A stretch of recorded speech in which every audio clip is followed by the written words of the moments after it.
This reminds me of something I wanted to talk to you about, which was we were talking about truth and love, and I don't feel like we gave enough credit to delusion and indifference. You know what I mean? Like we just presuppose that truth and love is better than delusion and indifference, which I'm saying are the opposites of truth and love. Sure. You know what I mean? Sure. But we never actually had a discussion about sort of giving the proper respect to, because a lot of people do live in delusion. Yes. And it's doing something for them. Yes. Um, And a lot of people live in indifference, and it's also doing something for them. sure. So we're coming along with our own hubris and saying, well, truth and love is the best and whatever else. But I mean, we didn't actually discuss sort of a cost benefit analysis of delusion. I mean, because maybe what would be your percentage if you had to say of the world living in delusion? I mean, what, Majority. 90%? Yeah, at least. 95% people deluded? Yeah. And then 5% truth. And then we're saying, well, that's not even normal. Like, delusion is normal. And so built on the word normal means that's what people are doing, meaning existentially, maybe that's what you're supposed to be doing. Otherwise, why would it be normal? Well, yes. And then let's not. We got two things here. We got truth and love. I mean, it's fascinating that you're tying into the delusion of truth, and I'm tying into the non-feeling of love, indifference. Because what percentage of people are living an indifferent life? Would you say 90%? Even more. I mean, this is why people have like wars. watching the fighting. news, like 100,000 people get killed in a tsunami, but you don't give a damn. I mean, is that what you mean by indifference, or Yes, absolutely. Yes. Yes. because you don't want to care per se? Because Yes. There's a benefit to it. well, it leaves you feeling emotionless. Like you don't have to be devastated for because like there was a shooting down the road in Charlotte, right? And so at the school, and then people on Facebook were saying, "Oh well, it wasn't my daughter," and it was, you know what I mean, or no one that I knew, type thing.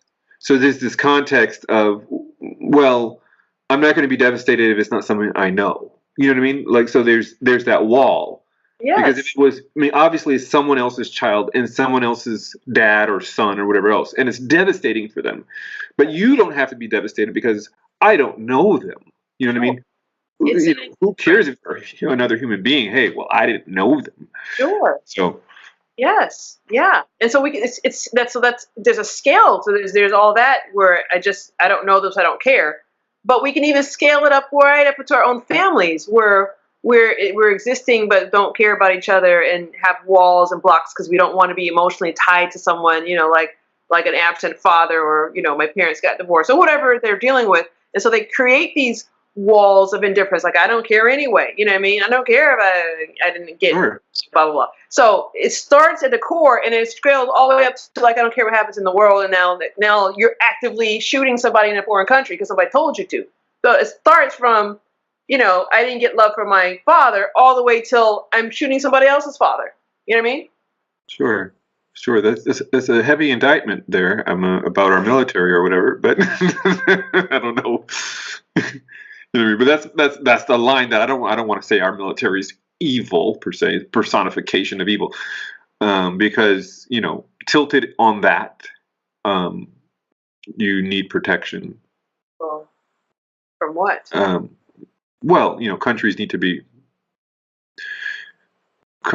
protected, and they also need not be protected. But I mean, I'm just saying, I'm going with there's a positive and negative hue in every action. So that's where I'm going with that. I'm not going to make an argument for murdering people, but I am saying that could be the thing that saves lives. You know what I mean? Like, I mean, well, that's the theory at course. You have the super strong military, no one will take you on, so you don't have to have wars. It's like, that's why you have atomic bombs or whatever, so that you don't have to use them, and that saves lives. See, but I think we're conflating exactly what we're doing for truth and love. I mean, why do people prefer? So we're talking about why people prefer delusion. I mean, detachment, right? Sure. And now, why do people prefer delusion? It's the same arguments. It keeps you safe. It's the same reason why we're saying we don't care about people. It keeps us safe. You know, Yeah. we can do this because it keeps us safe. That's basically what we're saying. So there's same things with delusion, no truth, right? The lack of truth. It keeps you safe because you can be ignorant and unaware, and then you won't have to feel it. Because it's really what it comes down to, right? If you don't know, you can claim ignorance, and then don't have to take any kind of personal responsibility. That's what it is at the end of the day, Sure. right? And so people choose ignorance to some extent until it becomes real. Like it comes from a choice to like, oh, I just didn't know or whatever. You know what I mean? They choose to keep themselves in ignorance to try to protect the fact that they don't want to feel something, whatever that feeling is they're avoiding. And why would that be bad? I mean, that seems like a pretty sophisticated way of protecting your emotions. I mean, I think you can go through life like that. And a lot of people do.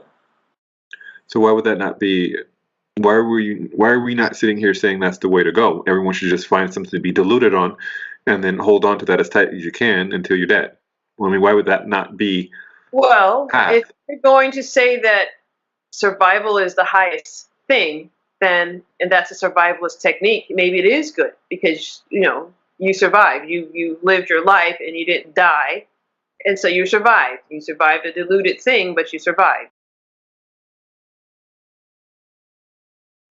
Life can be what it's intended to be. Well, that's a biased statement. I know, it is a very biased. Because I don't even know Intended. I mean, intended by whom? By life itself. Life itself just wants to be alive. There's no intended in life. Well, I don't know.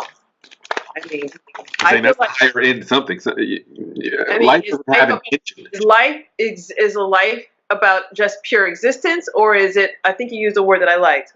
Not fulfilled. Fruitful. Life moves towards fruitfulness, doesn't it? Doesn't that what creation do? Seeds grow, trees grow, things grow. Life tries to move towards something, doesn't it? I don't know. I mean, we can look at that. I don't know. I mean, life is as much about death as it is about cycles. Fruitfulness. Sure. Every fruit is going back into the ground, dead, so that another fruit can come out of it. I mean, it's more of a continuation of. Sure. Like life is about life itself. Like it doesn't matter what it takes in order for life to continue. So it's about the continuation inherently through time. I always say that.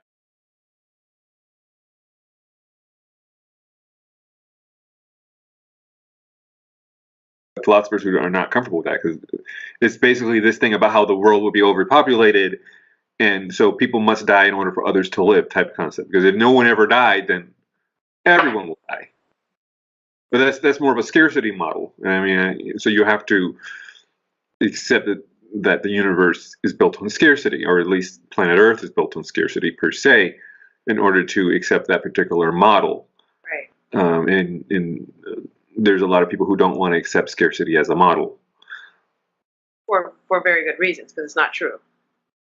Well, that would be another biased statement on your part, but may or may not be true.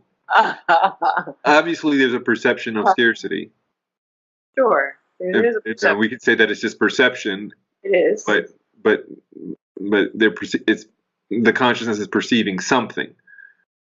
Yes. And the very end of that is what you call a survivalist thing. Is there enough for others to survive? Well, it starts with you. Is there enough in the world for me to survive? Sure. And then you start extrapolating that out. Is there enough for my son to survive and me? And then a larger family and a larger country and then a larger continent. And a lot of that is pure socialization. We're taught that there's not enough of anything. And certain groups of people have really been taught that there's not enough for if you look a certain way or if you're a certain gender, race, sex, there's not enough for you. We've been taught that. That's a big socialization.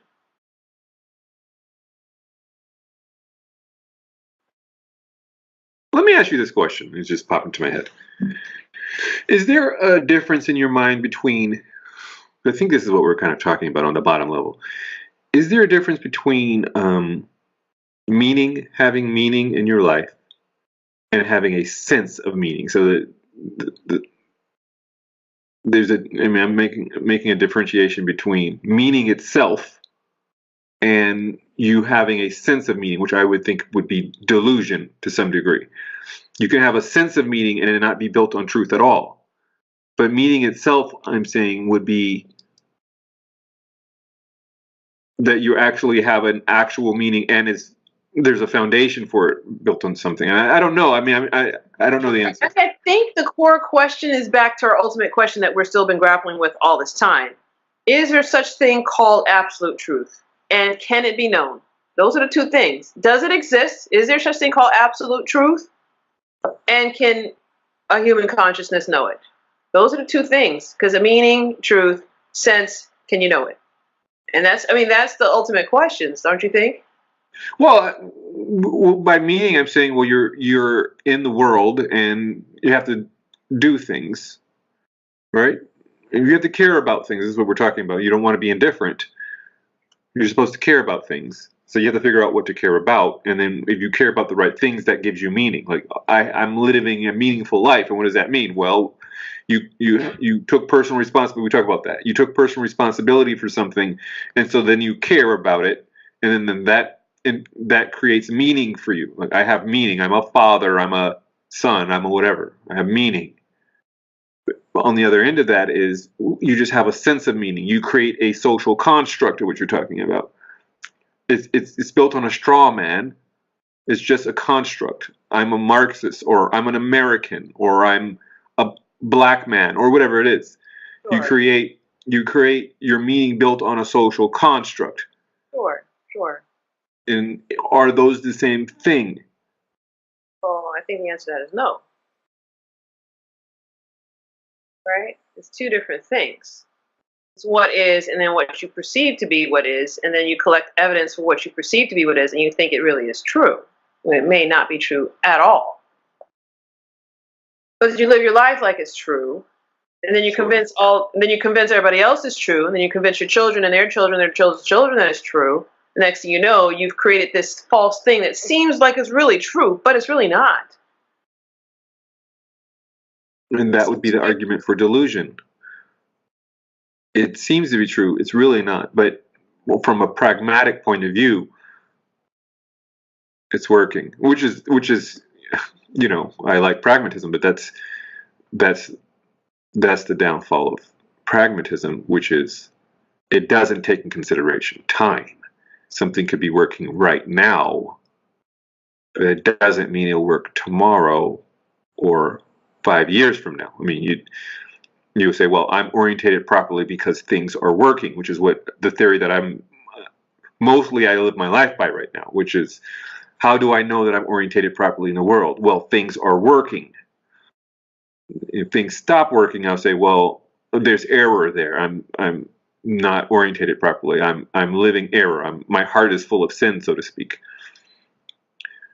So that's a pragmatic point of view, but it doesn't take in consideration time, because it could be working right now. I'm raising my children properly and they seem happy, but then a year from now, they're miserable. So maybe, and they go into a TV show talking about how my dad was the worst of all time, whatever it is. So at that point, can I say, well, was my life full of error, or was it, or was I living in righteousness? You know what I mean? You don't know, because pragmatism doesn't give you any reference for time. So I don't know. I mean, that's the issue about trying to figure out how to orientate yourself in the world. And I think the question is, how can we know truth? And you're using the tool of pragmatism as a tool for knowing truth, but you're saying, hey, it could be a slow tool. Time will help reveal, was this towards truth or not. Some things seem like it is, That's a pragmatic approach, but then ultimately is it? And I think it's back to the question of, can we know truth? Like, you know what I mean? Like, pragmatism seems to be a pretty good tool. Maybe not the only tool. I have some tools I like to use. You don't like my tools so much, you think they're fraught with danger. But I like my tools, which is intuition and feeling and emotion. I think those are excellent tools to add on top of pragmatism. You know what I mean? Like letting yourself fine tune yourself so that you can know internally what is so, right? But it takes fine tuning of it so that you won't be like, well, I want just ice cream and then I'm now fat and everything told me to eat it, but now what was the problem? But I'm So just saying, I mean, let's work that through. I mean, let's say the person who eats ice cream, pragmatically that works because you feel good in the moment. And I want it satiation, right? sure. And I want it to feel something cold. And I actually felt a burst of happiness or dopamine or whatever else when I ate it. Sure. So I'm orientated properly eating ice cream every single day because I get that burst. Now, the problem is a year from now you have heart disease or diabetes or whatever else, and then you're moving toward non-existence. So was it really, that's where the pragmatic point of view would go wrong. Now, if you add on top of that intuition, let's say, I'm eating ice cream, and then you say, how do I feel about eating the ice cream? Yes. And then you would say, well, I'm guilt-ridden because because that's the problem. Your internal feelings will probably be a reflection of the outside world to some degree. Sure. I mean, who's generating feelings on their own? I'm just saying this, rhetorically. I don't know the answer. Sure. Maybe because it seems like you're generating feelings based on your perception of the world. Understand. Yeah. So how could you just say the feelings are legitimate or not legitimate when they're just maybe you hear your quote mother's voice in your head saying no one eats ice cream every day? You know what I mean? Sure.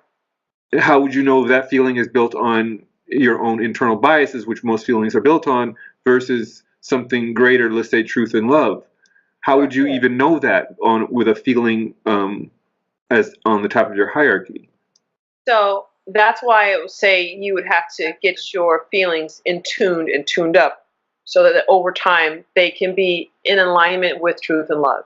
So what I'm saying is at its first high level when you start, there's going to be like sort of biased feelings based on your socialization. But as we meditate or focus or have a desire for truth and love, I feel like truth and love will come refine those feelings because truth will say what's true. Is it really true that I should be feeling guilty or is it not true? Like then you'll have to go through the process of pulling it out. And maybe that's a pragmatic approach on top of the feeling because I'm saying use a feeling, but use a feeling as you refine it. So that's why tools like wait a minute, but I hear what you're saying, but then you said something about meditation. And correct me if I'm wrong, but don't you believe meditation is some sort of chakra-driven concept where there's maybe deity giving you information once you clear your mind? Not necessarily, no. So you don't believe in the chakras? It's not that I don't believe in the chakras, but chakras aren't tied to deities. But I'm saying, well, there's a third eye, and you're allowing something from I'm calling deity and outsourcing somewhere outside of you. Don't you agree that meditation is putting you in access to something outside of you? Yeah, so at its basic core, and again, I mean, I'm not no expert on the meditation. I can just take from my own experience. So true meditation is a sense of being present, fully present with yourself, right? And so you're not thinking about the past. You're not thinking about the future. You're in stillness so that you're not really having thought per se. Like true transcendental meditation is what they call the no state place. Is actually a name for it, which I can't remember right now. But that's supposedly, obviously, a lot of different meditation because you can meditate on the word, you can meditate on thoughts, you can meditate blah blah blah. But TM, transcendental meditation, from my understanding of it, is when you have no thought. You're not thinking about anything. You're just in a place of being. And in that place of being, you could get information. Where is that information coming from? Is guess what you're asking. Nobody knows. And is it coming from yourself? Is it coming from something outside yourself? Is it coming because now your energy centers are all lined up, so they're perceiving the world, they're perceiving what's inside of you? I don't know the answer to that, but I do know that there is information that you become more aware of. Was that awareness already inside of you? Most people will say yes, it was inside of me and now I'm becoming aware of it. Some people will say it's collective consciousness, it's outside of myself, but now I'm aware of it. Some people say it's a deity. So either way, you now have more access to something. Now, the bigger question is, where does that something come from? It could come from yourself, it could come from outside yourself. I'm not making an argument for one or the other. I am just saying that when there's the clutter of the chatter of the mind quiets down, then you have access to more information. I don't see how that practically helps me figure out my feelings if I have my mother's voice in me telling me how horrible or how great I am or whatever it is. I don't see how that helps you refine feelings by blocking out thoughts, because you have to have a thought about something. That's what a feeling is. It's an impression of a thought, and so you're imbuing that thought with a negative or positive hue depending on how you think about the thought. And so you're actually saying remove thoughts in order to figure out thoughts. It doesn't sound very practical to me. So I understand. And again, meditation is just one tool. I'm not even saying it's the best tool. Like, I used to use meditation as a really cool tool because I was exploring tools and it was a good tool to use. I find an even better tool for me now is to actually explore the thoughts and allow the feeling behind the thought to have a voice, right? And so I've gone in almost like the opposite direction. So if you hear your mother chattering and saying you're either good or bad, like, really go into, like, what do you feel about that chatter, and allow yourself to express, I feel angry, now I feel happy, now I feel sad, now I feel, like, allowing that to have expression also clears the energy as well. Like, most people, like we talked about, try to suppress or push down or repress, and I'm saying transcendental meditation may feel like suppression to some people who haven't cleared their feelings around the thoughts. And so something around expressing a feeling somehow clears the thought. I hear what you're saying. I mean, I appreciate what you're saying. Let's put it that way. But we were talking about how to orientate yourself in the world and using feelings as a tool to orientate yourself properly. Yes. So I'm having difficulty saying, well, I'm trying to figure out how to make a decision. That's what orientating yourself in the world is. Well, it would be, what's the highest thing in your hierarchy? What are you up to, so to speak? Sure. That's what you'll be orientated toward. Right. The thing that you're up to, which you're not necessarily even aware of most of the time. Because those are all those sub personalities having their own wants and desires inside of you, and then feelings, because they use feelings too. You know what I mean? It's not like these sub personalities don't have access to feelings. You know, your aggression, you'll just feel a burst of aggression. You'll feel a burst of sexuality. You'll feel a burst of fear. You'll feel a burst of whatever. These are sub-personalities inside of you. I mean, that have their own wants and desires, so to speak. They have their own intent that they want you to do in the world. And so you're just going to feel a burst of feelings. That's why I don't trust it, because But there's a cause for it, Dave. The thing is, you're not aware of the cause of it, so you think it's like a. Well, I'm saying I do aware of the cause. The cause is there's a sub-personality that has its own wants and desires in the world, and your best bet is to ignore those things. Where do they get their wants and desires from? Where do they get it from? Yes. It's a sub-personality. Where does a sub-personality get its desires from? There's a cause for everything. Some low-end, systems that were evolved inside of you for millions of years, and they're trying to keep you alive. Well, that's one way of looking at it. So. That's what feelings are.